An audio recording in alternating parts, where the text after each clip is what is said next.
Gimana Mas Jeffrey kemarin GitHub-nya? Oh, apik, Mas. Udah saya belajar udah upload 2. Mungkin kurang rapi tapi nggak apa-apa. Yang penting datanya udah di sana gitu kan. Apa ya? Kalau Mas Luis gimana Mas? Sudah sempat bikin repository di GitHub?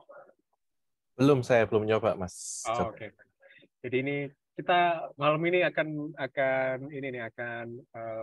bahas itu sedikit. Siap. Malam Kak Ica. Oke, kita sambil tunggu yang lain sebentar ya. Ini mungkin belum pada pulang mudik kali. Iya.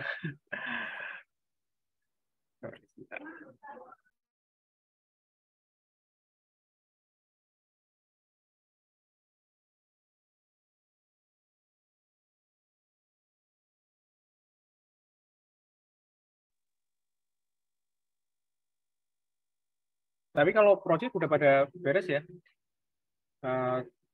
Mas Jeffrey, Mas Luis, Kak Ica. Project yang EDA itu, Ah, yang sprint 3 ini, saya lagi ngerjain. oh, lagi Mungkin kerjain. minggu ini beres. Ah, tadi ada ya, memang saya lihat ini ya, instruksinya lebih minimalis gitu. Jadi em, harus ngereka-ngereka sendiri akhirnya. Nggak sedetail ketika project-project sebelumnya.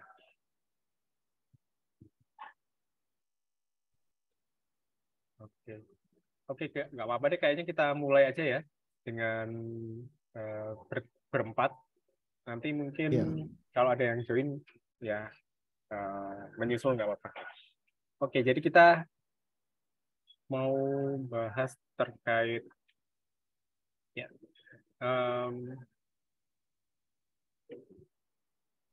Sorry Mas Joko, Ya, ini ada mumpung saya kepikiran. ya Mas. Itu box plot, Uh-uh. grafik box plot itu kan ada apa? Ada kuartil 1, kuartil 2, ada min-nya atau mediannya, terus ada whisker, terus ada outliers. Iya. Kalau mau menghitung apa whiskernya, maksudnya berapa banyak data yang ada di whisker dan berapa banyak data yang ada di outliers, itu bisa nggak sih, Mas? Kita kan dapat ininya Mas ya. Kita dapat apa namanya? Dapat limit kalau kita pakai ini nih. Kalau kita pakai pakai Plotly itu kan kita langsung dapat limitnya. Tapi kalau enggak ya kita carinya dari describe itu Mas. Oh, harus Filter pakai di situ. Plotly. Iya, iya, pakai Plotly. Kalau kalau cuma nampilin Matplotlib ini kekurangannya kan kalau dia nampilin aja data secara statis. Tapi untuk secara detailnya ketika ketika kita mau mau apa namanya mau mendapatkan informasi-informasi itu kuantal keberapa, outliersnya berapa itu nggak bisa didapat akhirnya. Nah kalau Plotly lebih lebih dapat nih. Nah eh, kalau nggak salah sih di materi berikutnya kayaknya ya di materi berikutnya itu kita mulai ada atau kalau nggak salah di materi ini kita kita untuk tahu em, mana yang outliers mana yang enggak kan kita harus harus filter ya kalau di pada data frame dan kita nentukan limit 1,5 kali setengah nah itu minus 1,5 kali nah itu yang didapat yang di em, yang defaultnya yang kita lakukan seperti itu Mas. Jadi kalau di Matplotlib memang nggak kelihatan ya. Di Matplotlibnya memang nggak kelihatan.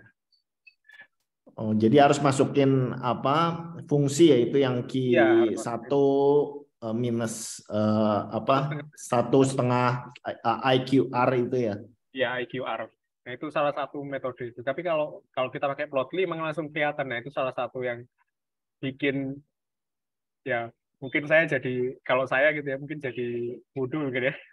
Karena males males itu yang udah langsung kelihatan ngapain kita bikin ini nih bikin bikin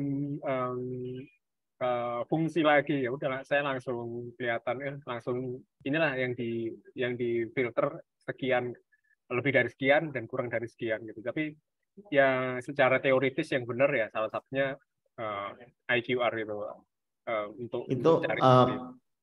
Mas Joko, itu kan ngitung outliers kan yang tadi Q1 atau Q3 plus minus 1,5 IQR. Kalau whisker itu penting nggak sih dihitung? Whisker ya. Whisker itu yang limitnya kan Mas ya? Ya kan ada kotak tuh kan, ada kotak di box plot itu kan di atas box plot itu kan Q3, di bawah itu Q1. Udah gitu di atas box plot itu di atas kotak itu kan ada garis lagi tuh sampai ada tanda batas, itu kan whisker kan. Nah, whisker itu penting nggak sih dibahas atau nggak penting, langsung outlier saja? Kalau yang seringnya digunakan sih emang yang outliersnya ya. Whisker ini kan nilai minimum maksimum ya kalau nggak salah ya. Apa namanya? Bukannya, Whisker itu kan outliersnya ya. Whisker itu. kayaknya bagian dari outlier sih ya. Tapi yang disebut outliers itu di luar whisker kalau di pelajaran bab sprint ini gitu. Iya, iya. Jadi ya biasanya sih kalau di Plotly itu whiskernya ini kelihatan di antara Q3 sama Q4 gitu. Dan itu berarti kan masuk ke populasi data yang kita gunakan ya. Dan kita cukup kita tahu bahwa distribusinya yang Q3 sampai Q4 itu mulai dari whisker itu. Nah, itu sih cara saya Mas. Tetap bisa tetap berguna tapi ya untuk kita lihat distribusinya. Tapi kan kita lihat distribusi seringkali lewat ketika kita udah outliersnya kita buang outliersnya, kita lihat distribusinya pakai histogram. Ya enggak? Oke, Mas Joko. Pakai histogram. Lebih mudah lihat di situ daripada kita lihat di box plot menurut saya. Jadi di box plot ketahuan ininya lah, outliersnya di mana, Q1, Q3-nya di mana. Oke. Dari situ baru ketika udah di outliersnya dihilangin nih, kita lihatnya di histogram yang enak gitu.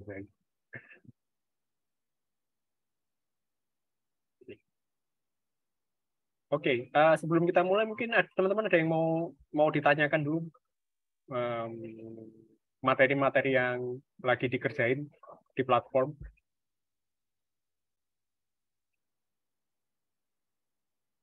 Oke. Kalau belum, mungkin kita langsung mulai aja ya, dan teman-teman nanti bisa interrupt. Saya melakukan penjelasan saya bisa diinterrupt seperti biasa, dan yang saya angkat topiknya kali ini adalah reproducible data analysis. Apa maksudnya? Adalah di mana ketika kita buat satu code, satu analisis, itu bisa direproduce dengan mudah oleh orang lain, teman-teman. Sorry. Dan salah satu yang memudahkan itu adalah ketika kita menerapkan version control dengan Git. Dan kita Git dan GitHub. Apa bedanya Git dan GitHub? Nah, ini yang juga salah satu yang kita bahas juga. Nah, ketika kita kerja bersama dengan tim, itu maka seringkali kita akan ngerjain satu file yang sama, tetapi bagian yang dikerjain beda-beda nih. Satu repositori yang sama, tapi yang dikerjain beda-beda. Nah, timbul masalah ketika teman-teman misalnya mau di merge nih kerjaannya. Nah, itu masalah baru. Ketika teman-teman misalnya di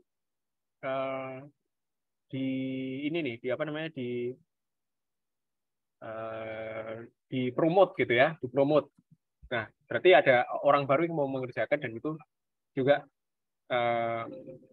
bakalan jadi masalah tersendiri karena karena dia harus akses datanya, harus tahu historinya gimana nih untuk memahami kenapa ini kemarin dibuat seperti ini dan sebagainya. Kemudian harus permasalahan baru lagi harus dideploy ke server. Contoh kalau aplikasi, baik itu web aplikasi ataupun mobile aplikasi, itu ada ini ya, ada tahap development kemudian sampai operasional. Nah, dari tahap development sampai operasional ini kan ada satu QA namanya yang mengetes apakah software yang aplikasi yang dibuat di tahap development itu udah layak nih untuk dijadikan coding produksi, untuk diproduksi. Dan inilah kenapa kita membutuhkan Git dan GitHub untuk kita menyelesaikan masalah-masalah itu. Nah, sebelum kita masuk ke Git dan GitHub, jadi ada istilah di industri ini namanya DevOps dan MLOps. Jadi DevOps sendiri adalah development dan operations. Jadi lebih ke aplikasi-aplikasi, bisa itu mobile apps, bisa itu web apps, dan yang melalui tahap development kemudian operasional. Jadi di deploy ini ke server. Nah, ini tahapannya dari development ke operation. Nah, di kita sebagai data analis dan khususnya nanti teman-teman yang di data scientist itu ada MLOps. Jadi yang di develop tahap developmentnya mungkin agak sedikit beda dengan apa yang dilakukan di web, apa yang dilakukan di mobile. Tapi MLOps ini ada step-nya yang sedikit berbeda. Jadi kita punya term tersendiri yaitu MLOps atau machine learning dan operation. Yang ini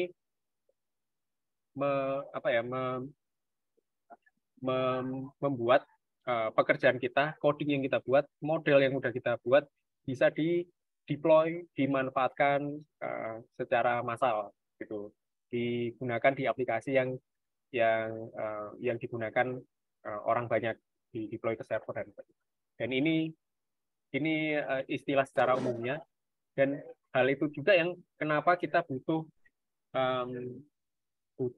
untuk ini ya, untuk menggunakan Git dan GitHub, karena ketika kita mau deploy ke server dan artinya kita harus upload bersamaan apa yang misalnya saya dengan Mas Luis gitu ya, kita mengerjakan sesuatu yang berbeda, tapi aplikasinya sama nih, dan ini kita nge-push sama-sama ke repository yang sama, kemudian dari repository ini biasanya di QA dulu, baru ke server production. Dan ketika udah di production ya berarti udah running ya, dia di maintain terus di sana sama orang DevOps-nya, orang MLOps-nya. Nah, kembali ke Git dan GitHub. Nah, Git dan GitHub ini seperti tadi saya sampaikan, ini sesuatu yang berbeda gitu ya. Jadi ada Git-nya sendiri, ada GitHub tersendiri. Jadi Git-nya tersendiri ini adalah satu tools, dia open source, gratis, bisa diinstal di mana aja, yang memberikan fitur, memberikan kemampuan komputer kita untuk melakukan ini, commit and update. Commit ini apa yang kita kerjakan di komputer kita, contohnya, ini ada 3 komputer, misalnya komputer saya, komputer Mas Luis, dan Mas Jeffrey gitu ya. Apa yang saya kerjakan di komputer saya, itu akan di-commit, dikirim, di-write ke repository, ke project yang kita sama-sama kerjakan. Kemudian apa yang Mas Luis kerjakan, di-commit juga ke repository, ke project repository, yang dikerjakan Mas Jeffrey juga sama, di-commit ke repository yang sama. Artinya akan ada tiga versi ya, 3 versi, dan itu akan tergabung di sini, merge di sini, dan nantinya teman-teman bisa update nih. Ketika saya melakukan updating, itu artinya kan di-commit ya ke repository. Mas Jeffrey dan Mas Luis belum punya coding yang udah saya buat. Jadi makanya perlu update nih. Namanya pull. Kita pull coding yang udah di-push sama saya, di-commit sama saya ke repository, di pull ke komputer lokal masing-masing, jadi kita sama-sama punya versi yang terupdate. Dan ini fungsinya Git. Dia yang mendokumentasikan siapa mengerjakan apa, line berapa sampai line berapa, tanggal berapa dia write, terus dan yang apa ya yang bagusnya lagi, kita bisa reverse ke versi yang misalnya kerjaannya Joko nggak beres nih, saya mau reverse kerjaannya dia aja yang di reverse. Nah itu bisa. Jadi ketika kita udah merge, kita udah gabungin datanya, tetap kita bisa kembalikan ke versi-versi sebelumnya. Dan ini yang membuat Git ini selalu digunakan, baik itu orang data science, orang developer, software engineer, dan banyak lagi yang lain. Nah, sedangkan kalau GitHub, karena kita titik beratkan di hub-nya. Hub ini artinya dia satu hub ya, satu sentral yang untuk menyimpan pekerjaan-pekerjaan kita, untuk menyimpan coding kita. Jadi dia menerima data yang dikirim sama 3 orang ini untuk disimpan di servernya dia. Ya, ini yang kenapa dia dinamakan GitHub. Dan GitHub ini opsinya nggak cuma GitHub, jadi ada banyak. Nanti kita akan bahas juga. Nah, ini gambaran bekerjanya seperti itu. Atau kalau lebih mudahnya,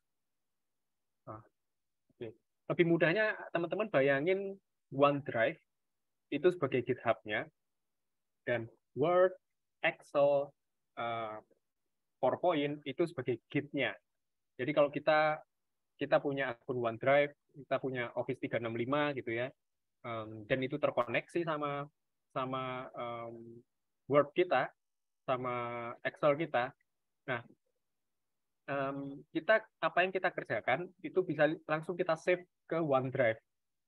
Kalaupun itu dikerjakan bersama-sama teman kita, ya teman kita mengerjakan di komputernya sendiri gitu ya. Kemudian kita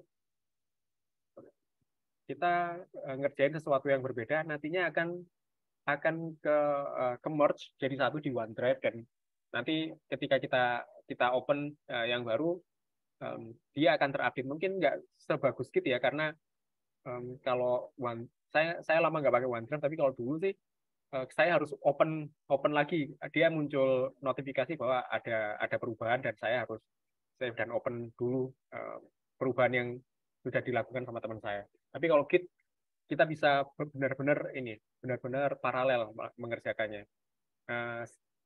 Kalau Google Docs itu kan benar-benar bisa bisa kolaboratif ya, jadi live ngerjain di browser, saya ngerjain, teman-teman yang lain ngerjain, kita bisa ngerjain sama-sama karena ya itu filenya sudah di server.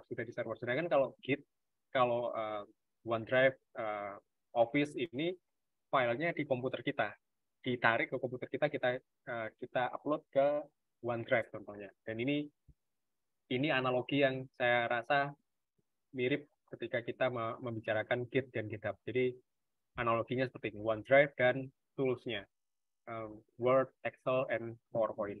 Nah, alternatifnya apa? GitHub ini banyak alternatifnya, ada GitLab, ada Bitbucket, ada SourceForge, ada Launchpad, banyak. Dan to be honest, saya yang paling familiar ya memang GitHub gitu. Saya pernah pakai GitLab, tapi lebih nyaman pakai GitHub. Jadi yang paling mudah digunakan adalah GitHub. Mungkin teman-teman yang di teknik informatika, di information system mungkin juga familiar dengan yang lain. Tapi menurut saya sih yang paling mudah tetap GitHub ya. Dan ini kembali ke preference masing-masing. Ada satu organisasi yang ya kami pakainya GitLab gitu. Ya, kalau kamu masuk ke organisasi kami, ya kamu silakan belajar GitLab gitu. Nggak terlalu banyak perbedaannya, karena tools yang dipakai tetap sama, Git. tinggal fiturnya yang di GitLab-nya nih yang bermacam-macam. GitLab, GitHub, GitHub ini yang fiturnya macam-macam. Nah, fitur manajemennya macam-macam, version controlnya macam-macam. Dan ini yang membedakan di situ.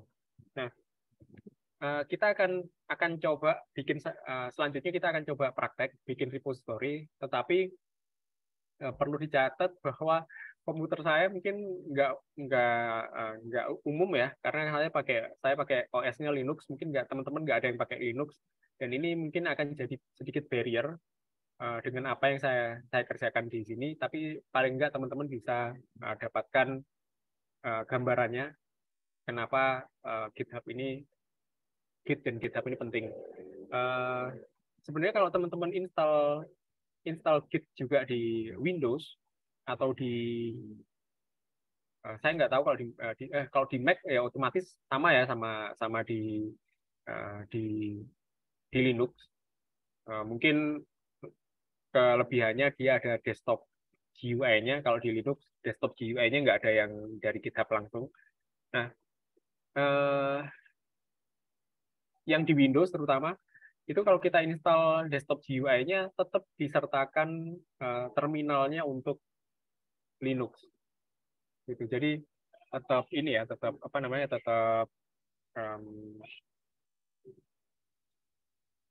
tetap dilakukan ini ya, tetap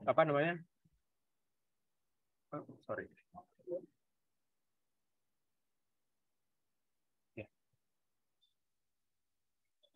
Ya. Tetap semuanya bisa bekerja seperti yang saya lakukan di Linux ini. Jadi tetap disertakan terminal Unix-nya. Dan mungkin sebelum kita praktek, teman-teman mungkin ada yang mau ditanyakan terlebih dahulu untuk GitHub, Git dan sebagainya. Dan ini tujuannya kita nantinya kan teman-teman akan bikin portofolio ya, dan portofolio itu akan diupload di GitHub yang paling mudah. Kalau di praktikum kita pakainya GitHub. Mas Joko, jadi langkah pertama adalah download si Git-nya ke komputer kita gitu kan? Ya. Ya, ketika tools-nya sudah ada ya kita tinggal pull and push aja sih. Pull and push aja. Oh, ini langsung connect ya, antara Git sama GitHub tuh langsung connect Mas Joko? Kita harus setup dulu, tapi kalau setupnya mungkin bisa diikutin di README manualnya GitHub.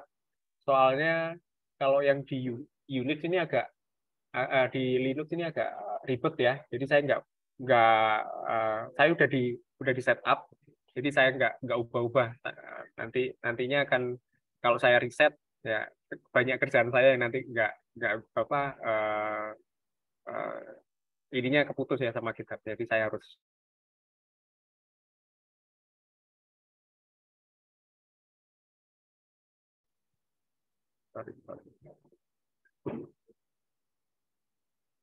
ya. Teman-teman masih dengar saya? Masih kedengaran? Dengar. Oke. Ya. Soalnya barusan putus. Nah, bentar ya. Jadi ya hampir sama antara yang saya kerjakan nanti sama yang teman-teman lakukan. Yang teman-teman akan lakukan di komputernya masing-masing nanti. Nah, untuk setup-nya, kalau misalnya nanti teman-teman kesulitan mengikuti manualnya, boleh nanti saya pandu atau Mas David juga bisa ditanyain. Kebetulan Mas David pakainya Windows ya, jadi kalau mungkin teman-teman mau lihat gimana caranya, mungkin nanti bisa ditanyakan ke Mas David. Kebetulan kalau saya pakainya Linux, jadi banyak fitur yang memudahkan GUI itu nggak ada di Linux. Ya, gimana teman-teman yang lain? Ada yang mau ditanyakan? Yes. Kak Joko, kalau saya tuh Git-nya pakai VS Code gitu. Jadi kayaknya sudah setting langsung juga, nggak masalah ya maksudnya. Nggak apa-apa, nggak apa. Nggak apa-apa, nggak apa. Saya juga pakai VS Code ya. VS Code itu kan kayak tools-nya aja, kayak tadi saya bilang ada Word-nya, nah ya VS Code itu kayak tools-nya aja. Oke deh, oke. Soalnya kan kemarin tuh yang pas bikin poll itu kan Anaconda kayak gitu, saya pakainya VS Code gimana? Gak masalah kan ya? Nggak apa. Saya juga pakainya VS Code kok.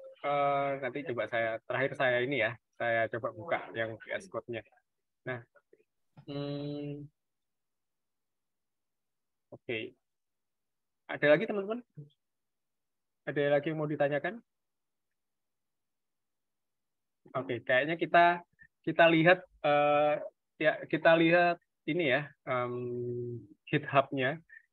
Contoh GitHub yang saya suka untuk dulu waktu pertama kali saya belajar juga, yang saya jadikan rujukan adalah ini, Derek Snow nih.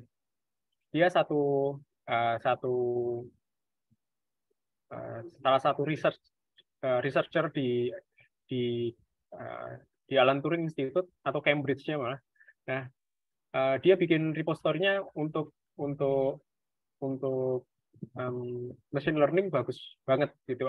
Dia kurasi juga repository yang bagus.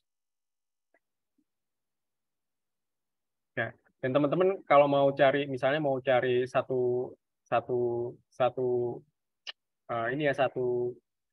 topik gitu, dia udah banyak provide nih di sini nih. Contoh saya mau lihat yang industri machine learning. Dan ini salah satu contoh ya, bikin repository yang bagus ya. Dan ada readme-nya, penjelasannya dimasukkan, bisa bikin tabel dan link-link yang terkait gitu.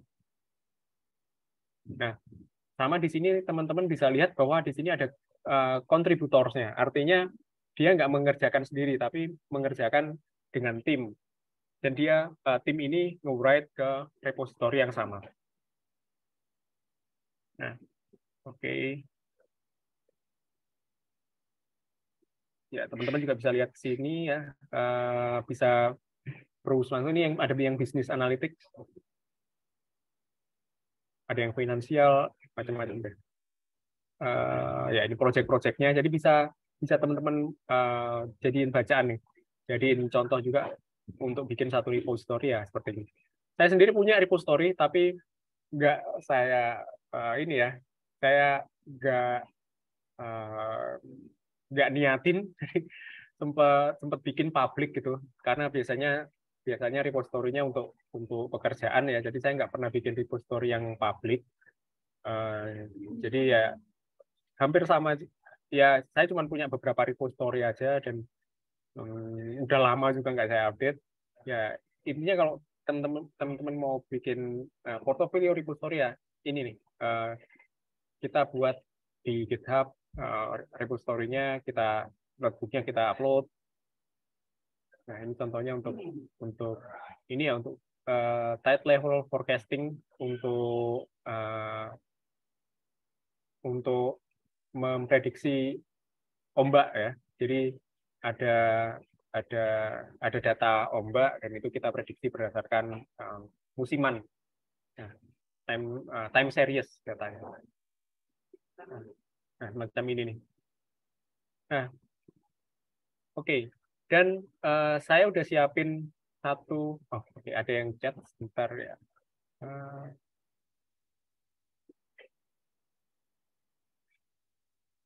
Nah, oke, saya udah siapin satu ini ya, satu repository, satu analisis machine learning kebetulan.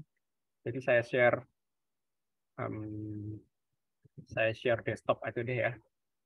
Ya, jadi voila, ini adalah desktop saya. Jadi saya pakai Linux, dan ini tampilannya semacam ini nih. Oke, jadi ini saya close aja requirement-nya. Jadi saya udah siapin satu project kemarin,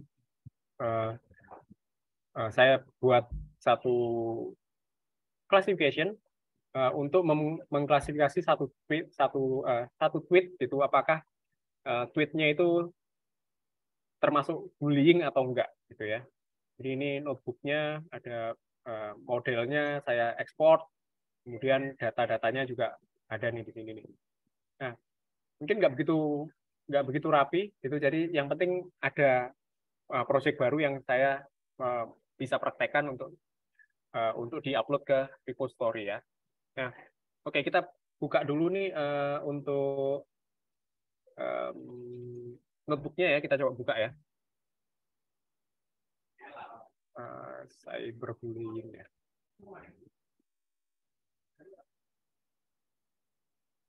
Ya, ini saya pakai Conda, bukan Anaconda tapi Conda aja, mini Conda. Dan saya pakainya PyEnv. Jadi kalau kita pakai PyEnv, saya bisa pakai Conda, bisa pakai pip, bisa pakai pipen, bisa macam-macam. Jadi ini keuntungannya ketika saya nggak pakai Anaconda, saya pakainya yang suatu tools yang lebih barebone. Jadi saya bisa pilih-pilih. Oke, ini saya open Jupyter Notebook ya.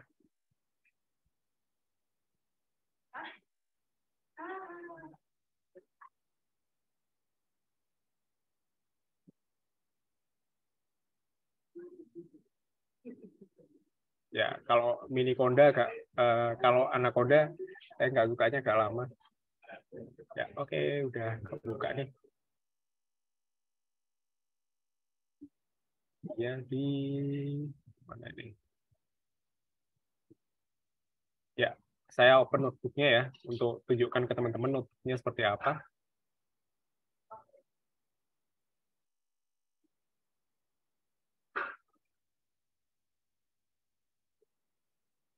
Ya, jadi yang saya lakukan adalah saya ini udah proyek machine learning masuk ke NLP, teman-teman nanti yang data science ya itu akan belajar natural language processing. Nah, mulai dari ini bulinya ya, kata-kata yang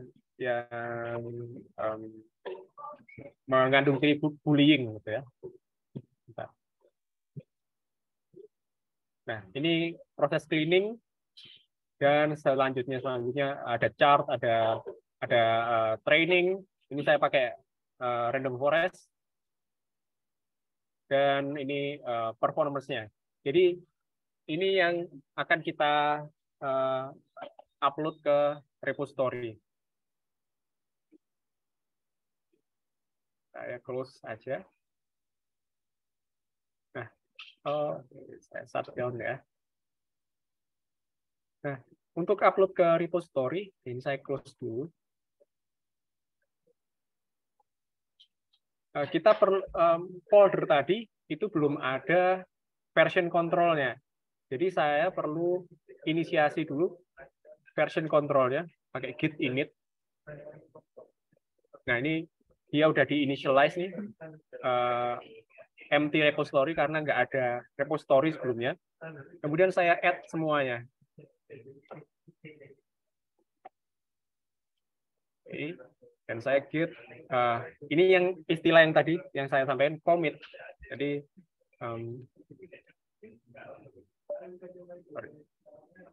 first commit. Ya, ini ya. Jadi di create ya semuanya, di write apa aja yang mau di push ke di save ke repository itu di write semuanya. Nah, kemudian selanjutnya kita akan buat repository kosongnya. Jadi saya ada yang chat ya, bentar ya. Oh iya Mas Christian. Nanti silakan. Oh iya.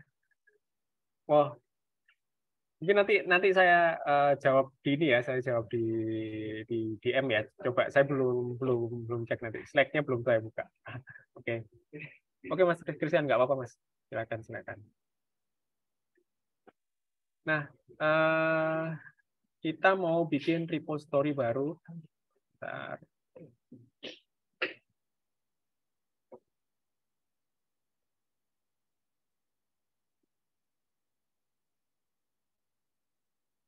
new repository. Saya akan bikin repository baru. Namanya ya tadi cyberbullying ya. Saya kasih ini deh. Sorry ya, agak berisik ya. Saya nggak di rumah soalnya. Saya buat public dan saya buat kosong nih. Saya add readme nggak usah. Saya buat kosong aja. Create repository. Ya, kalau teman-teman butuh untuk bikin deskripsinya ya, misalnya cyber bullying text tweet ya, classification dari Twitter ya, data saya crawling dari Twitter dan saya create repository-nya. Ya, dan ini kosong, repository-nya kosong, dan kita mau nge-push repository yang kita udah buat di lokal ke GitHub. Nah, di sini udah ada perintahnya. Kita copy aja semua. Kita copy paste ke sini nih. Kita enter. Voilà. Dan data-data kita tadi udah masuk ke repository. Ya, udah masuk ya. Dan kita bisa pakai add readme. Nah, coba saya share screen yang ini dulu ya. Saya coba buka yang readme-nya. Ya, seperti ini version control-nya ada di sini. Commit-nya baru sekali. Saya yang commit dan apa yang di commit itu kelihatan ya. Apa aja yang ditambahkan, file-file apa aja, baris mana aja yang ditambahkan, ini terlihat di sini nih.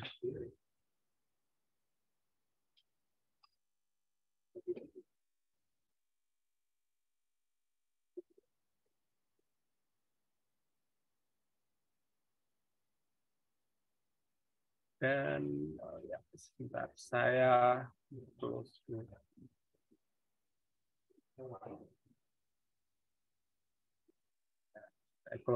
kerjaan dulu ya. Saya buka VS Code-nya.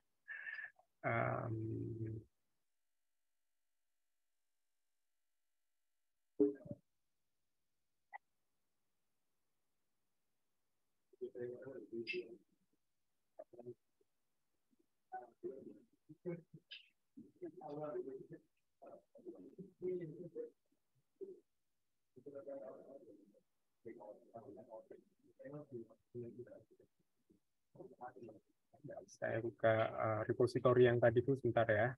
Saya belum share, soalnya ada beberapa kerjaan yang kelihatan tadi. Oke, saya share semua ini.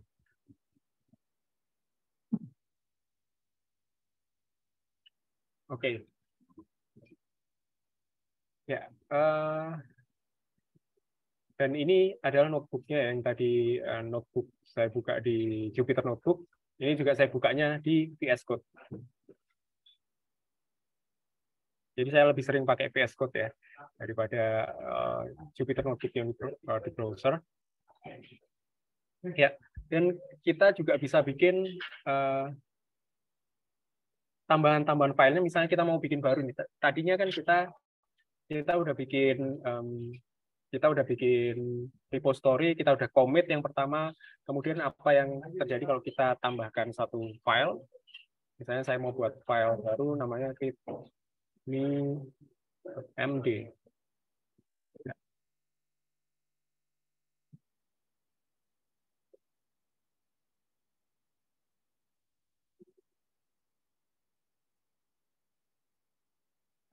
Open pakai ini ya, editor ini. Oke,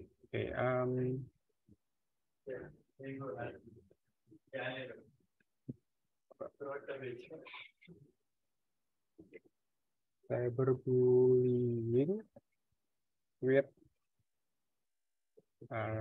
classification. Ya, and bla bla bla ya.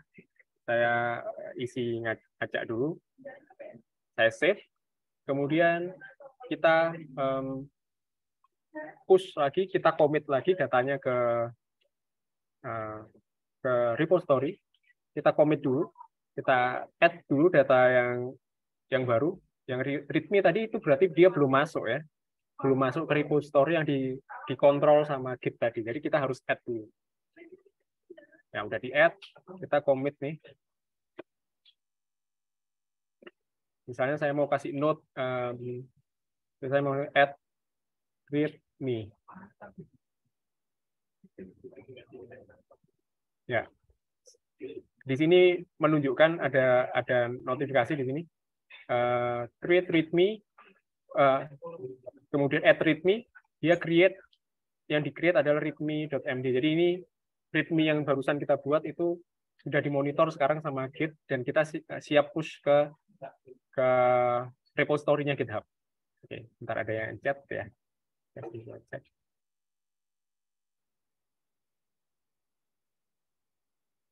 Oh ya, readme fungsinya untuk ini tadi Mas, untuk nanti coba saya buka di repository-nya ya, untuk memberikan deskripsi kalau kita mau buat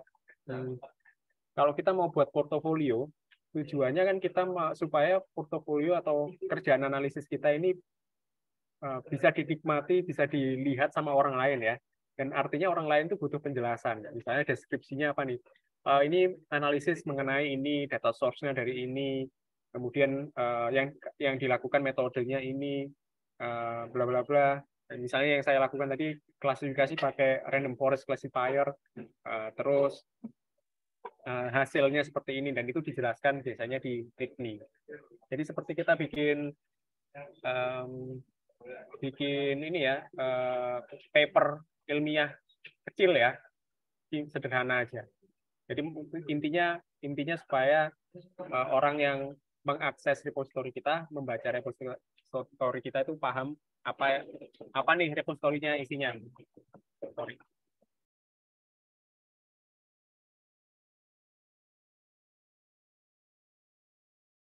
Oke, dan selanjutnya karena ini udah di-create, saya akan push repositorinya ke repository yang ada di GitHub. Jadi saya push.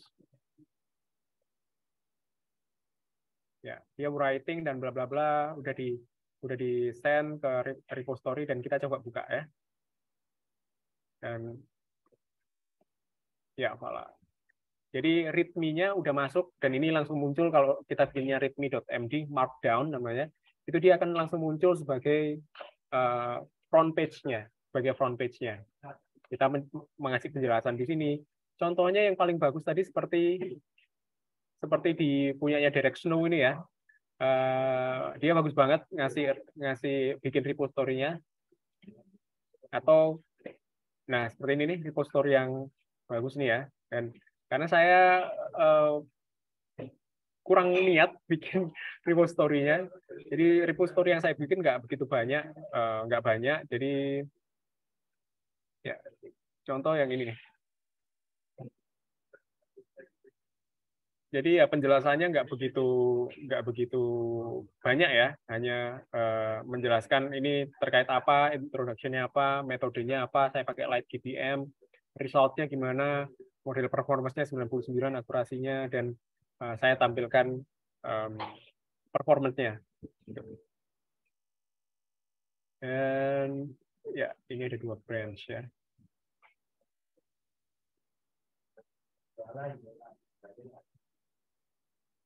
Oke, sama map visualization juga sama, dan ini contoh kecil, contoh sederhana kenapa kita bikin repository. Jadi teman-teman bisa coba buat juga langsung. Sebenarnya tanpa teman-teman bikin oke. Yang tadi repository yang barusan ada di ini ya, cyberbullying ya. Nah, tanpa teman-teman install Git dan sebagainya, itu sebenarnya kita bisa add file di sini juga. Kita bisa upload file, kita drag and drop. Tapi ya umumnya ketika nanti teman-teman sudah bekerja nggak akan menggunakan itu karena ribet ya, ribet. Jadi kita harus untuk folder ini kita update baru lagi dan drag and drop filenya dan sebagainya. Itu nggak optimal banget nanti waktunya untuk mengerjakan itu. Ya. Dan di sini yang notes yang tadi kita buat, dia muncul di sini ya. Yang pertama tadi first commit, yang kedua ini add readme. Jadi ini file itu mana yang diupdate, dia diberikan keterangan sesuai dengan update-nya. Di-update 4 menit yang lalu dan kita kasih ininya add readme. Kalau kita lihat commit-nya ya, historinya. Contohnya. Yang add readme apa aja yang ditambah. Nah, ini yang ditambah nih filenya. File readme, terus teksnya ini yang ditambah. Kalau ada yang minusnya, itu berarti ya dia dikurangin. Kebetulan ini ditambahin nih. Nah, okay. Nah ini contoh, salah satu contoh teman-teman untuk ini ya, untuk bisa buat repository untuk nanti teman-teman bikin portofolio. Dan salah satu lagi yang saya mau sampaikan itu tadi terkait deployment. Jadi DevOps ya, deployment. Dan ini saya kebetulan punya satu file, satu repository yang sorry, bentar ya, saya coba buka filenya. Ya. Oke, sebentar. Oh ya, ada yang chat. Sebentar, saya jawab dulu ya. Ya, benar, mirip kayak abstrak. Mirip kayak abstrak. Biasanya kalau kita mau buat analisis gitu ya, saya sih selalu ngikutin framework dari akademis sih, namanya IMRAT, Introduction, Methods, Research, Research, bukan research, result ya, result and discussion. Jadi introduction, method, result, and discussion. Jadi itu sih yang biasanya saya tampilkan di README. Jadi saya nggak buat yang lain dari itu. Nah, oke, saya mau akses dulu untuk contoh untuk yang ini ya, untuk yang deployment. Sebentar.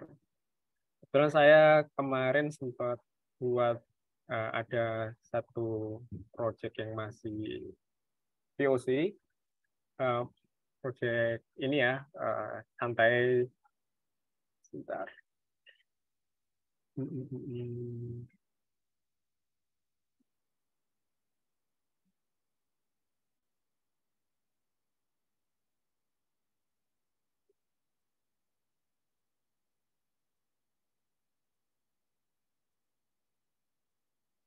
Oke.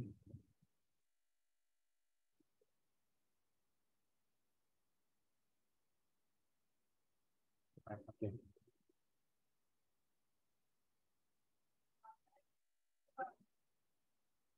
Ya, contohnya, ya ini saya nggak buat di notebook, saya buatnya di script, pakai PyScript, dan saya pakai Streamlit. Jadi kalau teman-teman kemarin sering saya sampaikan, saya sering pakai Plotlydas dan Streamlit ya. Streamlit ini salah satu yang ini ya, yang saya pakai untuk bikin dashboard, untuk bikin machine learning aplikasi, dan kelebihannya Streamlit ini mudah, cepat. Jadi kalau kita mau bikin title ya, dia muncul title nih. Kita mau baca seperti ini aja, seperti kita ngoding di Python pada umumnya. Tapi kalau yang Dash ya dia lebih kompleks buat untuk bikin ininya ya, bikin web app-nya. Dan kalau saya pakai GitHub, sorry, saya pakai GitHub, apa yang saya push di sini? Sorry. apa yang saya push di sini, git push gitu ya. Kalau saya ada perubahan, dia akan langsung connect ke akan langsung di-push ke GitHub, dan GitHub langsung nge-push ke server. Jadi contoh kalau saya perlu itu tadi namanya apa ya, repository yang tadi itu namanya ya, yang ini ya, saya masih pakai yang free untuk prototyping. Ketika saya push ke GitHub, kemudian dia udah di GitHub langsung nge-push lagi ke server, dan salah satu server yang free yang saya pakai itu adalah Streamlit. Jadi Streamlit tadi library-nya tadi itu dia menyediakan server yang free juga. Jadi kalau yang free saya biasanya pakai Streamlit atau Heroku.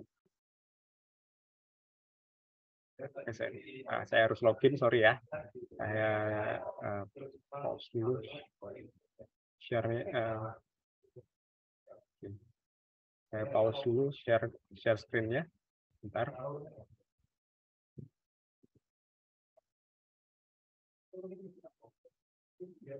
Oke. Nah, oke, ini apa yang saya tadi push ke GitHub akan langsung muncul ke update di server di Streamlit. Ini contoh salah satu flow yang ini ya, flow yang DevOps yang simple sekali. Nggak ada QA di sini karena saya kerja sendiri, saya ngerjain sendiri.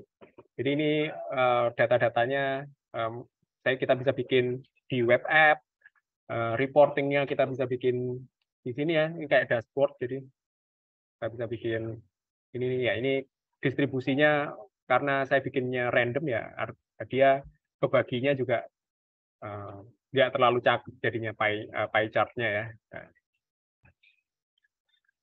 Oke. Kita bisa tambahkan filtering sebenarnya, tapi ini nggak saya buat filteringnya dan sebagainya. Jadi apapun yang kita update di contoh ya, saya mau ubah namanya jadi report for practicum students.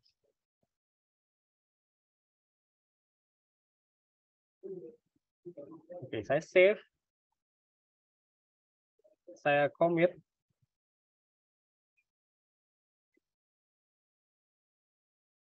contoh ya, saya push.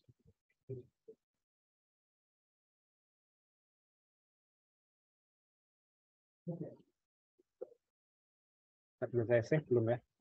Udah ya. Saya push. Oke, saya lihat di sini harusnya yang report ya itu ya. Nah, ini ada 2 file yang udah kehapus. Contoh ada dua file yang udah ke-update. Ada folder datanya karena saya pakai random, datanya ke random terus ya. Page-nya contoh ke-update. Nah, ini kita coba buka ya historinya. Apa aja yang diupdate muncul di sini. Nah, ini yang berkurang adalah yang data yang di atas berkurang, saya berganti dengan title yang di bawah. Dan ketika kita running di sini,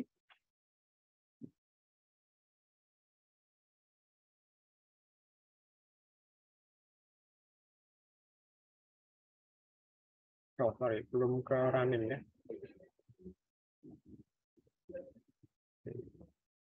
Coba saya close dulu.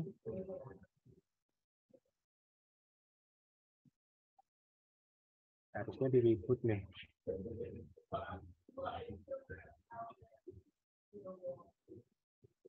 Oops, sorry. Close.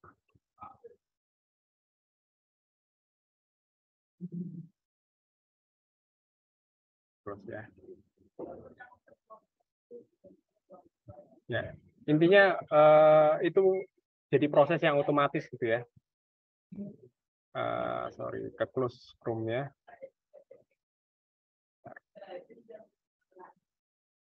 Ya, mungkin sambil saya buka Chrome-nya lagi, mungkin teman-teman ada yang mau bertanya, itu silakan teman-teman.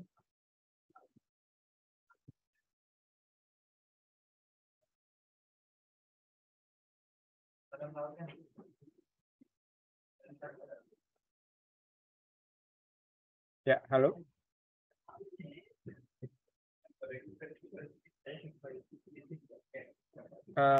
Oke.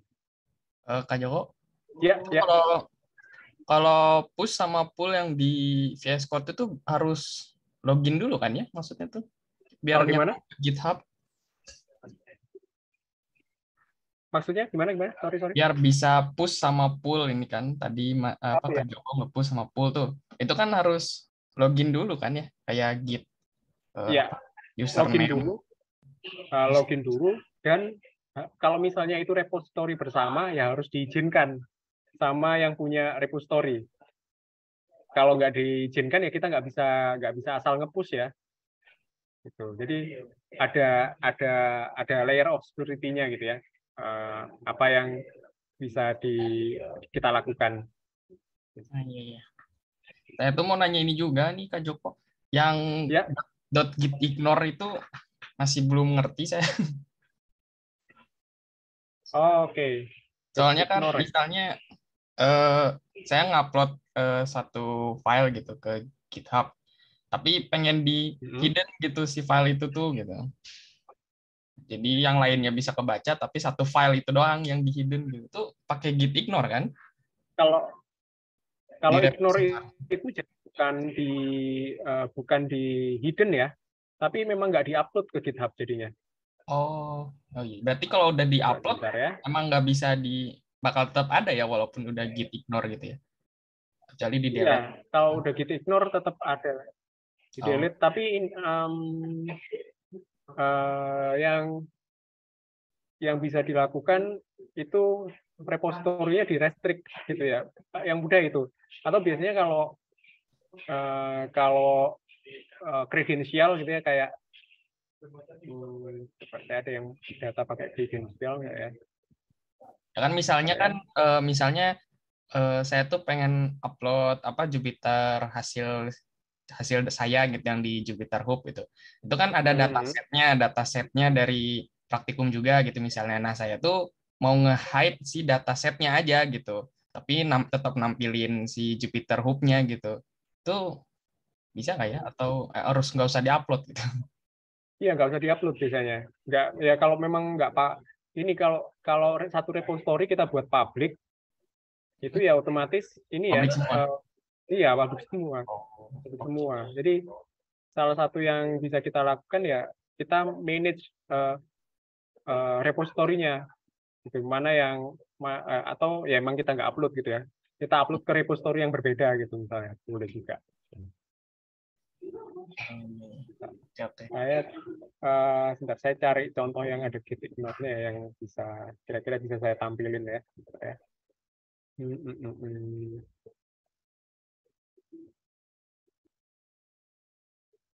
hmm.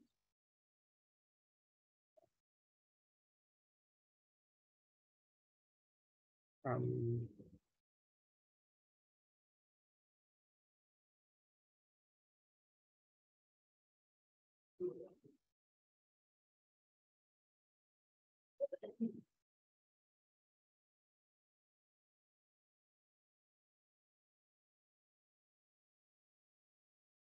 nggak ada. Atau oh ya, coba saya cari di GitHub-nya ya.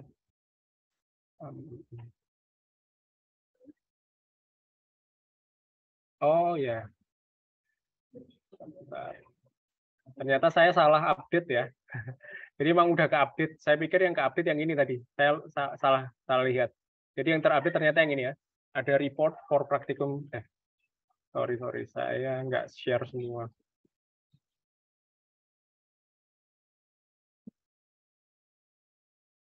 Ya, ketika saya hover ke sini dia udah ke-update ternyata for practicum students. Jadi tadi yang saya update ternyata bukan yang ini, bukan di title-nya yang ini, tapi di header-nya. Jadi coba saya prototyping ya. Ya, dan untuk yang git ignore ya, coba saya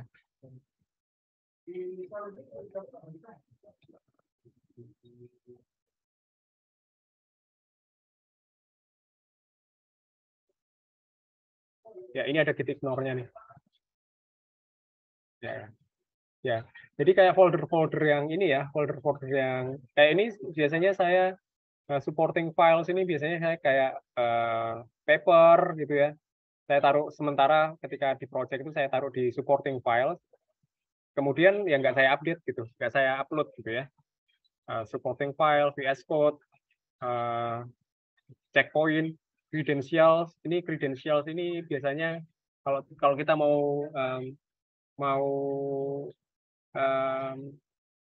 mau crawling data dari Twitter itu kan perlu API, perlu kayak login gitu ya, credential supaya kita bisa crawling data dari Twitter, dan ini nggak saya ignore nih, jadi tetap ada di lokal komputer saya.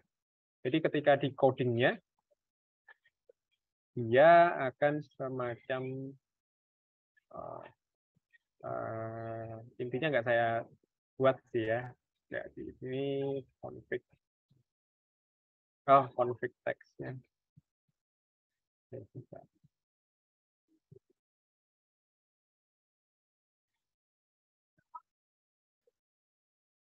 Notebook-nya ya.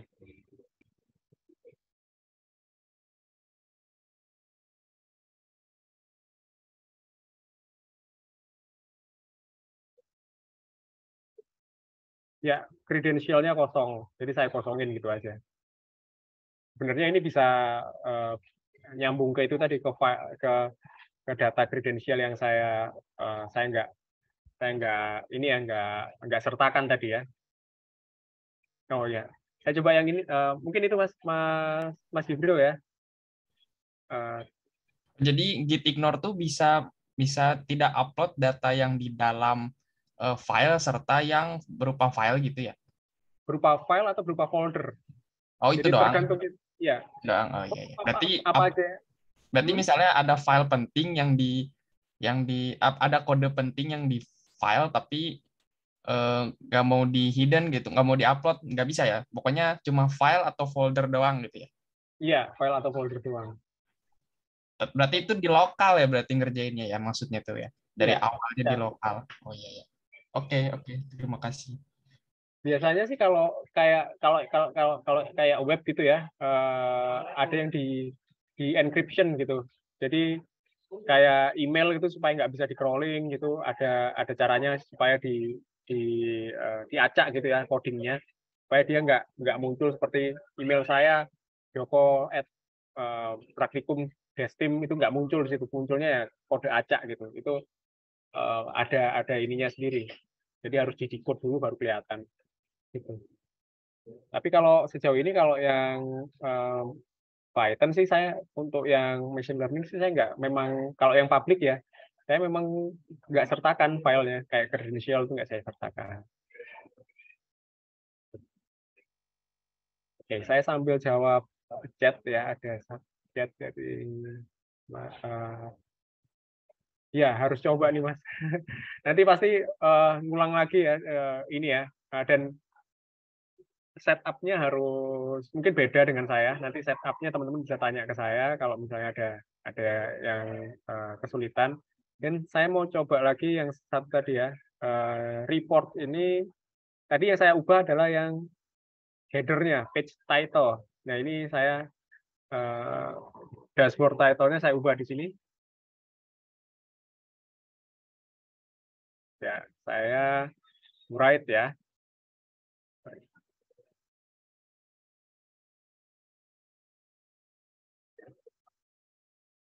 Mulai. Ini saya push.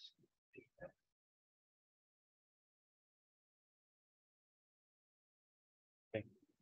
Saya push dan saya refresh.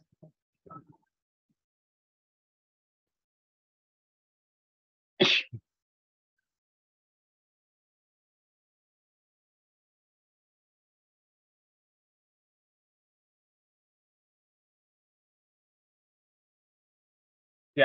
jadi apa yang kita update barusan tadi langsung nih muncul di sini.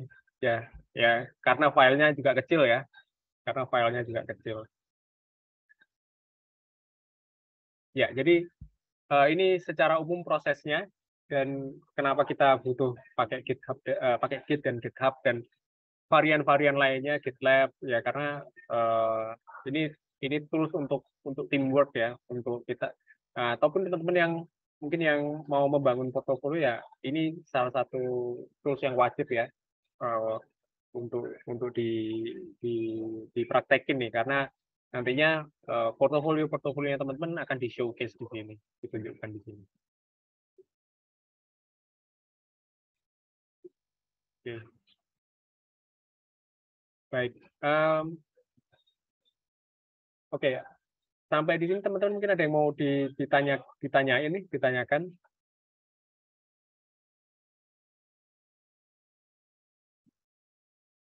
Terkait GitHub. Oke, saya coba buka chat lagi ya. Mas Daniel, oke, mungkin begini Mas. Ini kalau saya Mas laptop, ini saya pakai Windows, jadi bukan nggak ngerti teman-teman.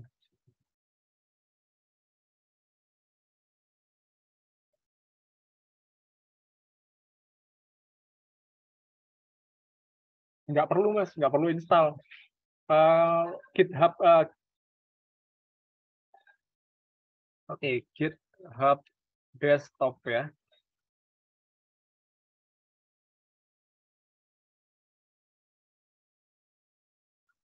GitHub desktop ini nggak perlu install Linux, nggak perlu. Nanti teman-teman nggak perlu install Linux, tapi nanti akan ada shell kayak terminal gitu di kalau apa ya terminal itu ya command prompt ya kalau di Windows ya command prompt itu yang Linux. Jadi dengan kita menginstal GitHub desktop itu terminalnya juga pakai kebawa nih pakai Linux juga ataupun pakai command prompt langsung ya bisa pakai PowerShell langsung ya bisa. Jadi nggak harus install Linux, Nah, sorry, ini Linux jadinya yang saya tampilin.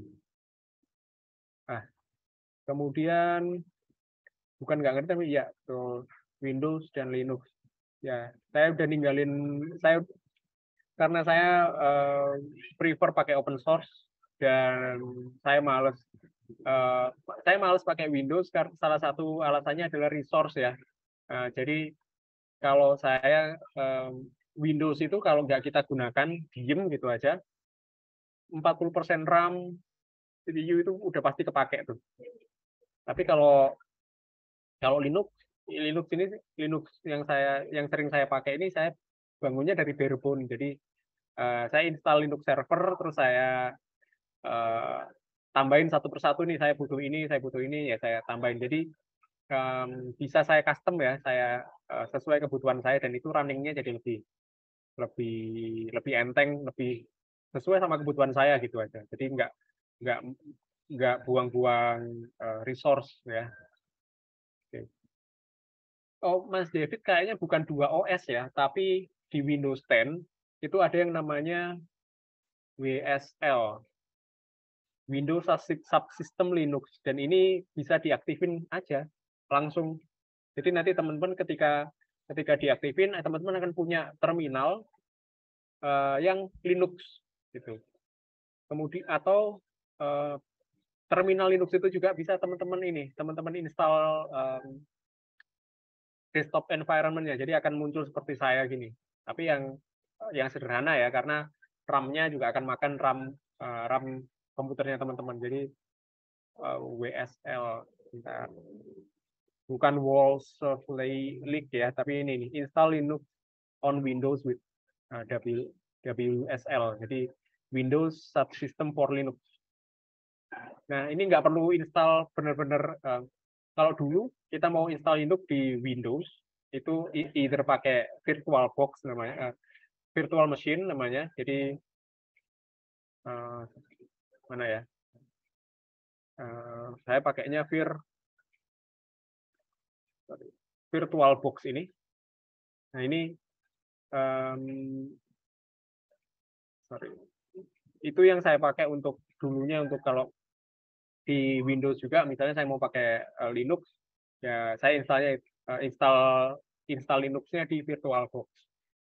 Tapi sekarang udah ada ini WSL ini, jadi teman-teman nggak perlu repot-repot install VirtualBox atau install ini nih dual OS beneran ya, nggak perlu itu dual OS. Jadi kalau dual OS ya berarti di komputernya teman-teman ketika booting teman-teman milih Linux atau Windows, itu nggak enak, jadi nggak enak banget. Nah lebih baik sih ini install WSL ini mulai tahun berapa ya, 2017-an kayaknya ya, saya lupa tahun. Pokoknya waktu saya pakai Windows saya udah sempat pakai ini nih, pakai WSL. Kemudian Mas David juga menggunakan Linux, kasih perintah ke GitHub ya, karena lebih GitHub sendiri native-nya di Linux. Jadi apakah sarannya yang pakai Windows apakah harus install Linux? Enggak, kita nggak perlu install Linux, hanya pakai Windows. Ya, GitHub pun bisa di running di PowerShell ya. Saya dulu sebelum WSL ada gitu, saya pakai PowerShell atau nggak perlu pakai PowerShell juga, karena sebenarnya GitHub desktop itu push and pull-nya sudah ada button-nya gitu Mas. Kita nggak perlu ngetik seperti tadi. Itu karena saya pakainya Linux. Di Linux nggak ada nih kayak gini nih. Di Linux nggak ada GitHub. Nggak ada seperti ini Mas. Nggak ada GitHub desktop GUI seperti ini. Ada namanya Git Cola atau apa gitu ya, dan itu jelek banget. Ya kita bandingin ya. Salah satunya nah ini. Git Cola seperti ini nih. Kalau GitHub pokoknya seperti ini, lebih oke lah GitHub ya. Dan ini teman-teman nggak perlu pakai komen kayak saya tadi, cukup pakai ini aja, install, ada push and pull dan segala perintah yang tadi saya kerjakan bisa dilakukan di sini.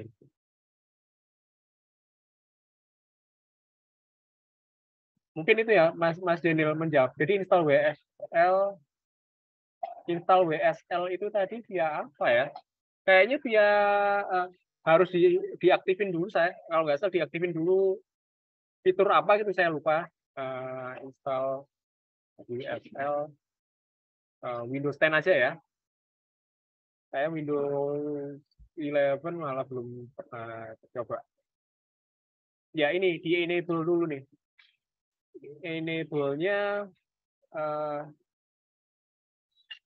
ya enable-nya mulai ya ini bisa melalui PowerShell seperti yang di bawah, atau lewat kok gini ya, harus pakai PowerShell ya. Saya dulu seingat saya nggak harus pakai PowerShell sih, harus ada yang tinggal dicentang gitu ya. Nanti WSL-nya ke download dan kita bisa install.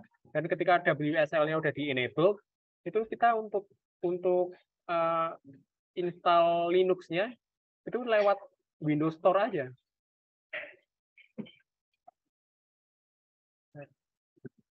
Or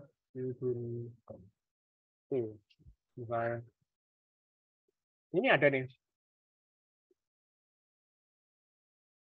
Kita tinggal ini aja ya, tinggal install dari Windows Store-nya.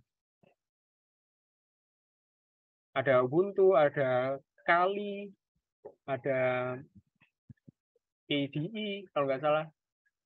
Saya lupa. Nah ini kita ada bisa seperti ini Mas. Jadi nggak perlu install VirtualBox sendiri. Jadi caranya install cmd comment tahu Mas? Ya. Ya, CMD command prompt itu kayak DOS ya, zaman dulu DOS kita pakai Windows 3. Saya pertama kali pakai Windows itu Windows 3.1.1 itu masih under DOS. Windows 95 juga masih under DOS. Ya, ya CMD kayak gitulah Mas ya. Tapi bisa pakai PowerShell juga, nggak pakai pun nggak apa-apa. Jadi teman-teman nggak perlu khawatir.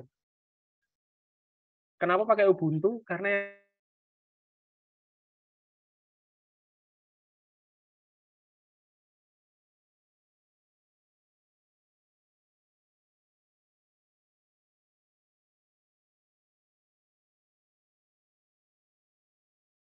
sorry, keputus ya. Kalau dengar suara saya nggak?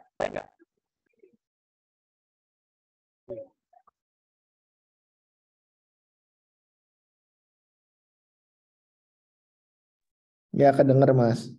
Dengar ya? Saya sempat keputus soalnya. Oke.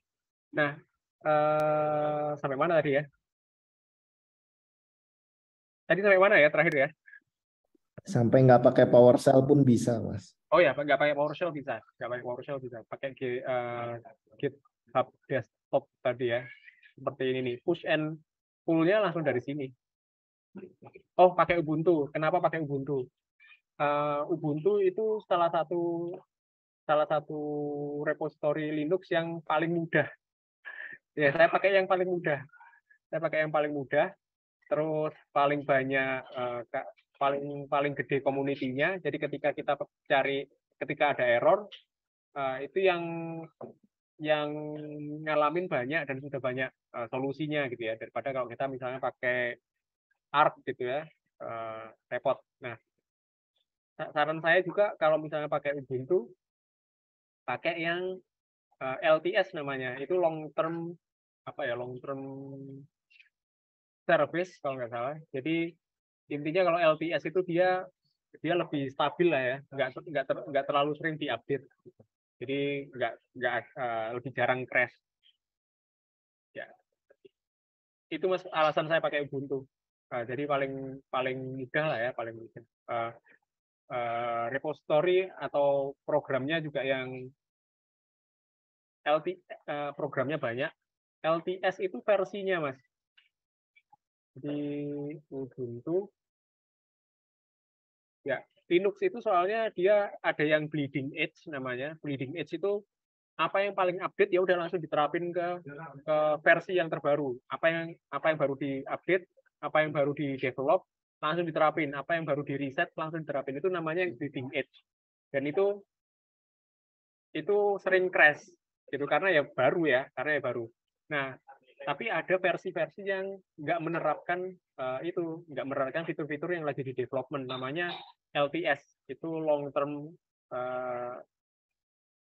LTS itu saya lupa kepanjangannya, nggak muncul ya.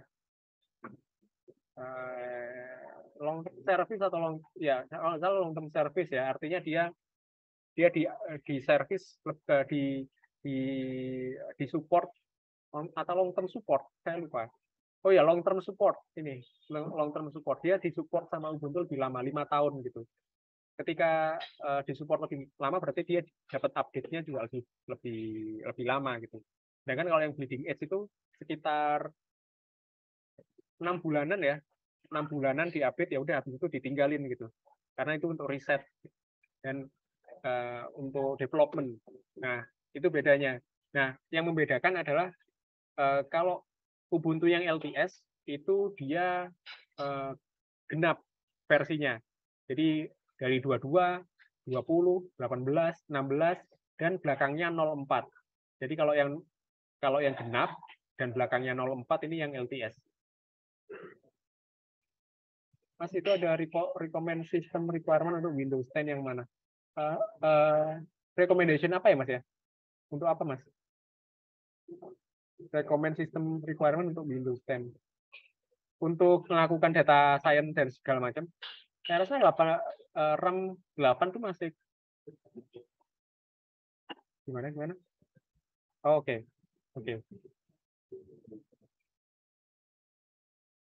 Gimana Mas?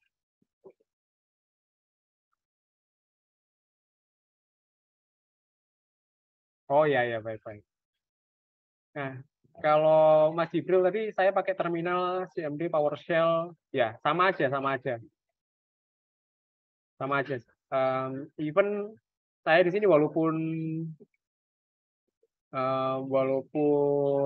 Ubuntu ya ini, walaupun Linux ya ini ya, Debian ya, kalau Ubuntu itu Debian.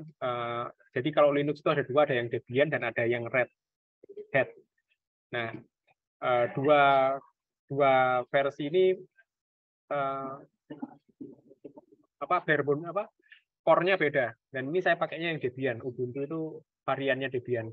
Nah, even di sini pun saya pakai PowerShell, Mas. Ada PowerShell-nya. Jadi, belum diinstal. Ya, oh ya, saya belum install yang ini. Jadi di Ubuntu juga bisa diinstal PowerShell, Mas Jibril. Jadi nggak masalah, Mas Jibril mau pakai Command Prompt, mau pakai PowerShell, mau pakai WSL, beda. Nggak masalah, nggak ada masalah. Pakai yang mana aja yang nyaman nih. Dan saran saya sih kalau di Windows ya ada Windows Store, saya lupa namanya, tapi itu terminal yang baru gitu waktu itu. Terminal preview tuh ya.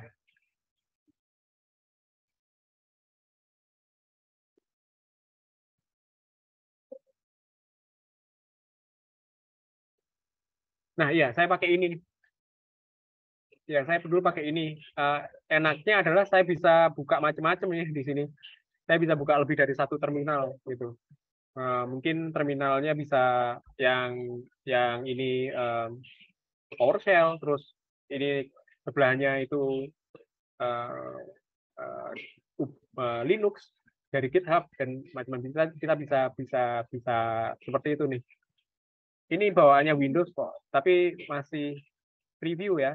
Dan saya pakai ini dulu daripada saya pakai PowerShell yang dari start menu itu yang warna biru itu. Nah, saya lebih suka pakai ini. Yang mana? Push? Mas Yafri salah ketik push. Itu yang tadi Mas Joko bilang belum diinstal itu loh. Oh, yang belum diinstal itu PWSH. Memang PWSH ini PowerShell, Mas. Jadi bisa diinstal. PowerShell ini satu terminal juga bawaannya Windows, tapi bisa diinstal di Linux. Jadi kalau butuh untuk ya pakai, ya sebenarnya nggak kepake juga ya buat gaya-gayaan aja. Jadi bisa diinstal, bisa semacam inilah terminalnya Windows juga di Linux. Kalau Mac mah nggak perlu ya, Mas Joko ya? Mac itu sama kayak Mac dan Linux itu sama, Mas. Oh sama, oke. Sama ya. Jadi Mac dan Linux itu ya dari Unix namanya dia. Tapi ya ada perbedaan sedikit, tapi kebanyakan sama sih. Jadi nggak perlu khawatir sih kalau Linux. Kalau Mac ya. Tapi Mac, saya perlu pakai apa? Pakai apa tadi Visual Code itu? Visual Code bisa juga diinstal di Linux, bagus juga. Nah, ini nih, kalau enaknya Windows dan Mac ya, itu udah ada versi untuk Mac-nya. Jadi kita tinggal pakai aja yang Mac. Nah, ini sudah ada versi Mac-nya nih. Oh, dari GitHub. Sorry. Ini installnya dari GitHub ya. Oh ya. Ya harus ini nih, harus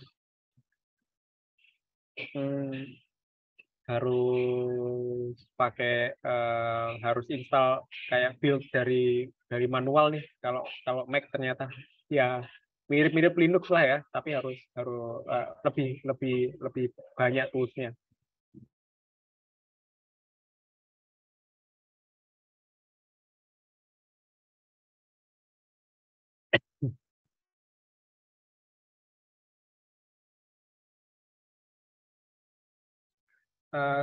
Keputus nggak internet suara saya?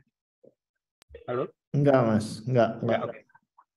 Oke, jadi kalau Mac kayaknya mirip-mirip dengan apa yang akan yang saya praktekin tadi sih, Mas. Jadi nggak perlu khawatir kalau Mac sintaksnya mirip sama Oke, Mas. Nanti kita ngobrol lebih lanjut nanti. Siap. Boleh. Pusing soalnya. boleh, Mas, boleh. Oke.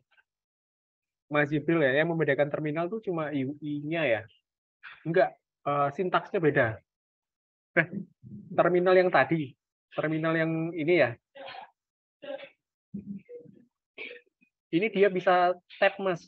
Jadi kita bisa buka terminal macam-macam. Misalnya saya mau buka PowerShell, WSL, Command Prompt, Ruby, Git gitu di dalam satu aplikasi, ya saya pakai yang terminal ini. Ya ini nih dia ada plusnya nih. Ini untuk bikin kita buka terminal yang lainnya. Jadi kita bisa tinggal switch tab aja daripada kita buka terminal yang lain. Jadi saya lebih sukanya karena semuanya di satu ini sih. Ya terminal di CMD atau di Linux atau WTP atau itu tetap ya sintaksnya tetap beda. Kalau misalnya nih saya di sini ya, saya mau misalnya cyberbullying, saya mau masuk ke folder model gitu. Terus saya mau tampilin. Nah, ini nggak bisa kalau di CD-nya sama untuk masuk ke folder, tapi LS-nya beda. LS-nya kalau di Windows kan dir ya, untuk nampilin file ya. Nah ini jadi tetap beda, Mas. Bukan cuma tampilannya aja, tapi memang benar-benar beda nih. Command Prompt sama PowerShell aja beda. Jadi kan Windows ada dua ya terminalnya. Antara Command Prompt sama PowerShell itu pun beda.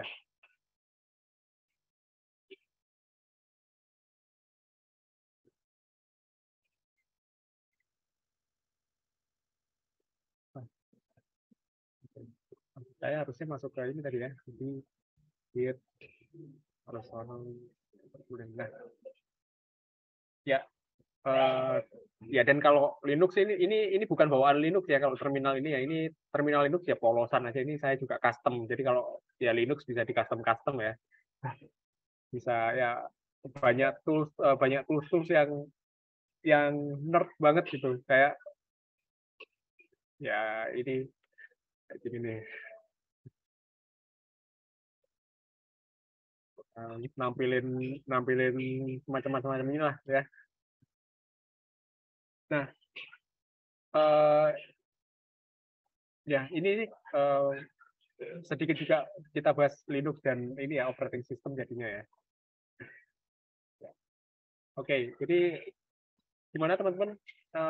Mungkin ada pertanyaan lagi yang terkait yang bebas nih, mau OS, tools yang tadi kita praktekin, IDE kayak VS Code, nggak cuma VS Code aja, ada PyCharm, ada Atom, ada Sublime. Saya lebih suka pakai VS Code karena banyak toolsnya. Atau teman-teman mau install Anaconda. Oke. Branching itu misalnya kita mau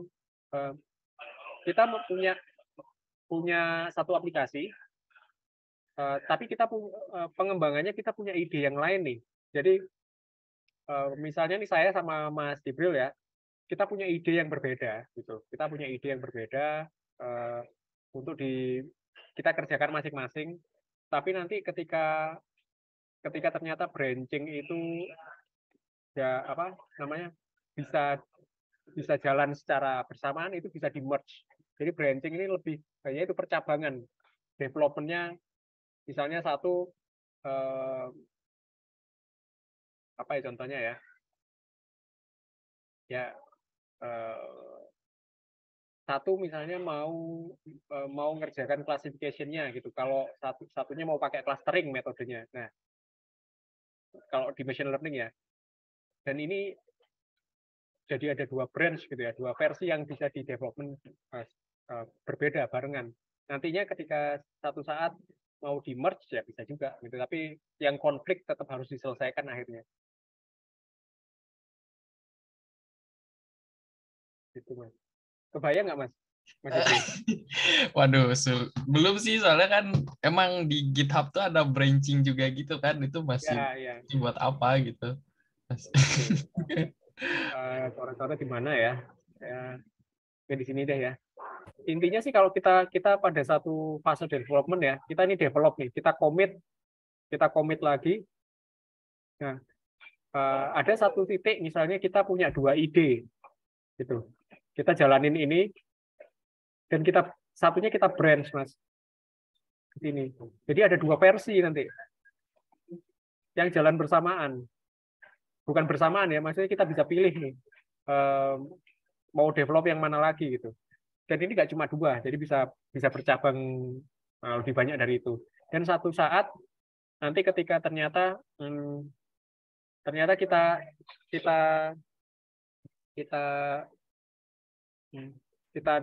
rasa nanti kita nilai nanti ternyata 2 fitur yang kita kembangkan secara berbeda ini ternyata bisa digabungin gitu ya. Jadi ya udah kita pada akhirnya bisa di merge lagi nih. Atau kalau nggak mau di merge misalnya ternyata yang branch ke B ini nggak kepake gitu ya. Ya udah kita abandon juga bisa. Kita delete yang branch ini aja delete, tapi yang ini tetap jalan. Gambarannya seperti itu. Kalau sistem push pull-nya gimana tuh? Sama aja. Push pull-nya beda-beda. Jadi soalnya kalau saya ngebayangin tuh Kak Joko misalnya saya nge-push tuh malah jadi ketimpa gitu walaupun misalnya saya beda gitu. Branch-nya ya. Jadi kalau kita push di sini di jalur branch ini, maka yang ke-update adalah yang ini, Mas. Yang ini nggak ngaruh. Branch jadi yang ini bikin branch baru gitu sebutannya. Iya, exactly. Oke. Gitu kan, dan itu tetap versioning-nya tetap ke maintain ya, tetap ke dokumentasi. Once kita mau pindah branch, mau ganti ke versi yang lain, apa mau kita reverse ke versi yang sebelumnya ya tetap bisa gitu karena terdokumentasi semua. Oh berarti sebelum commit tuh bikin branch-nya di main gitu, di utama gitu. Tapi kayaknya beda nih, saya bikin branch baru dulu baru commit gitu ya. Iya, commit-nya nanti sendiri-sendiri. Oh. Jadi kita harus switch branch dulu. Katakan jadi kita switch branch dulu ya. Iya, kita harus switch branch dulu. Misalnya kita lagi ngerjain di main ya. Oke, saya punya ide nih. Saya coba di branch yang satunya. Oke. Ya ini kita harus switch dulu, Mas. Baru di commit di sini gitu. Nggak bisa kita commit bisa sih kita commit dari sini tapi tetap harus menyatakan yang di commit branch yang satunya dan itu nggak akan ngaruh ke branch yang main gitu. Gitu. Kayak apa ya? Kayak kita punya duplikat gitu ya. Kita punya duplikat yang satunya mau dikerjain beda ya nggak akan ngaruh ke file yang aslinya gitu. Oh iya. Oke. Terima kasih. Oke. Baik. Bentar. Nah, nanti teman-teman bisa coba juga ya yang firm AI ini bisa si Derek Snow ini bisa di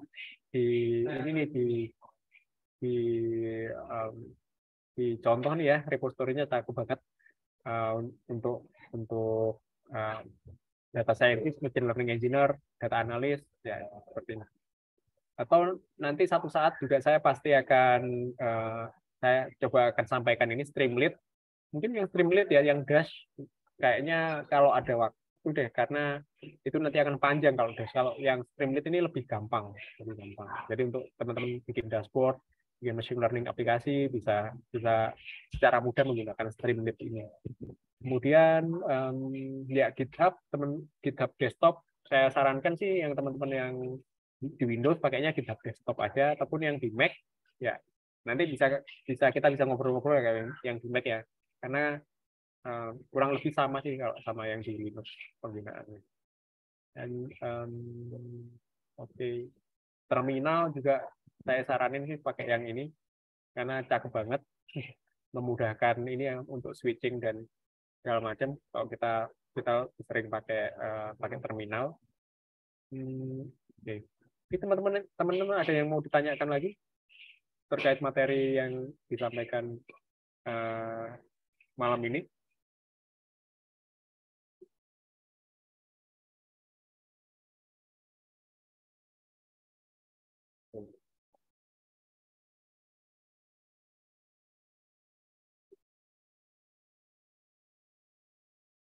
Oke, ya untuk materi yang ini nggak ada ininya, nggak ada notebooknya ya. Jadi kalau misalnya teman-teman berminat, ya ini yang di repository saya juga publik gitu. Ya teman-teman bisa buka-buka aja, nggak apa-apa. Atau yang lebih bagus sih kalau teman-teman dari yang firm AI ini ya bisa baca papernya juga di sana karena yang terkait finance ada, terkait agriculture ada, banyak di sini. Oke. Kalau begitu, kalau teman-teman nggak ada yang ditanyakan lagi, mungkin saya akan akhiri sesi webinar malam ini. Semoga bermanfaat dan kita lanjutin via Slack ya untuk ngobrol berikutnya. Oke. Thank you Mas Joko. Ya, terima kasih. Jadi saya akan akhiri. Terima kasih teman-teman, selamat malam. Saya akhiri ya untuk webinar malam ini. Selamat malam, selamat beristirahat.